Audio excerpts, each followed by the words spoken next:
জান্নাতীদের 120 কাতার হবে। কত কাতার?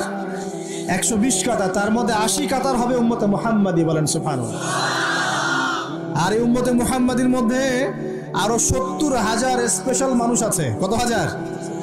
যারা বিনা হিসেবে বিনা আযাবে ডাইরেক্ট জান্নাতে যাবে ইনশাআল্লাহ।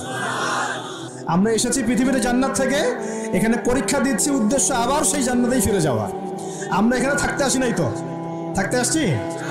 আমরা এখানে আসছি জান্নাত থেকে, ফিরে যাব কোথায়? ইনশাআল্লাহ জান্নাতে, ইনশাআল্লাহ জান্নাত। 70,000।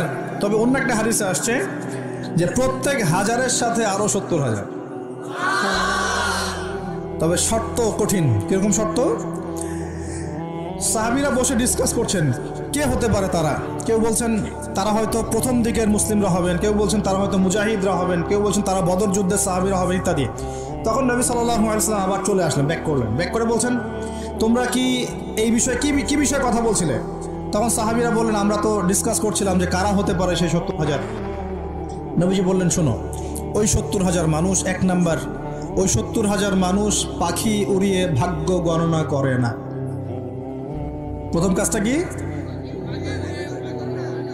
মানে তারা ইসলাম এত কঠিনভাবে পালন করে যে পাখি উড়িয়ে ভাগ্য গণনা বা হাত দেখা, রাশিফল, এরকম শিরিকের ধার কাছেও নাই। তার শিরিকের ধার কাছেও নাই। 2 নাম্বার, তারা আগুনের শেকা বা উল্কি দিয়ে, এই ট্যাটু আছে না, ট্যাটু উল্কি আঁকে আগুন দিয়ে, এই ধরনের ট্যাটু উল্কি তারা আগে না শরীরের মধ্যে। এইসব কুলক্ষণে সুলক্ষণে তারা বিশ্বাস করে না।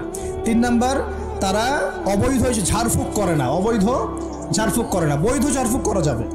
সূরা ফাতিহা পড়ে ঝাড়ফুঁক করা যাবে, সূরা ফালাক নাস ইখলাস পড়ে পড়া যাবে, আয়াতুল কুরসি পড়ে পড়া যাবে, কোরআন হাদিস দিয়ে ঝাড়ফুঁক করা যাবে। কিন্তু অবৈধ কিছু ঝাড়ফুঁক আছে না, তান্ত্রিক কবিরাজদের কাছে মানুষ করে, এগুলো করা যাবে না।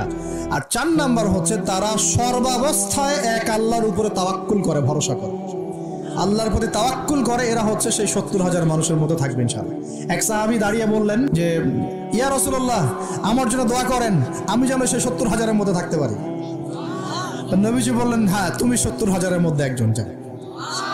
এরপর আরো 2জন সাহাবী দাঁড়িয়ে গেলেন, আমার জন্য দোয়া করেন। নবীজি বললেন না, ও আকাশা অগ্রগামী হয়েছে। এভাবে সবার জন্য দোয়া করতে থাকলে দরজা কি হতো? বন্ধ হয়ে যেত। তো এই দরজা খোলা আছে। এই যুগের মানুষও হতে পারে না? যে ব্যক্তি শিরক করে না, আল্লাহ ভরসা করে, কোন রকম কুলক্ষণ বিশ্বাস করে না, ইসলাম পরিপূর্ণরূপে পালন করে, ইনশাআল্লাহ তাআলা আল্লাহ চাইলে তাদেরকে আল্লাহ পাক 70,000-এর মধ্যে আশ্রয় দিবেন, অংশ দিবেন ইনশাআল্লাহ। তো আমরা বলছিলাম যে আমরা কোথা থেকে আসছি ভাই? জান্নাত থেকে। কোথায় যাব? ইনশাআল্লাহ। এর মাঝখানে শয়তানের পথ রয়েছে কিছু, শয়তানের ফিতনা। কি ফিতনা? শয়তান চায়, শয়তান কিন্তু ওয়াদা করে আসছে, চ্যালেঞ্জ করে আসছে আল্লাহর কাছে। কি করছে? চ্যালেঞ্জ। শয়তান কি চ্যালেঞ্জ করছে জানেন? শয়তান চ্যালেঞ্জ করছে যে রব্বি, শয়তান বলছে রব্বি মানে হে আমার রব। শয়তান কিন্তু আস্তিক, শয়তান কিন্তু আল্লাহকে বিশ্বাস করে। সে বলছে রব্বি, হে আমার রব, আনজিরনি, আমাকে অবকাশ দিন, ইলা ইয়াউমি ইউবআসুন, কিয়ামত দিবস পর্যন্ত অবকাশ দিন।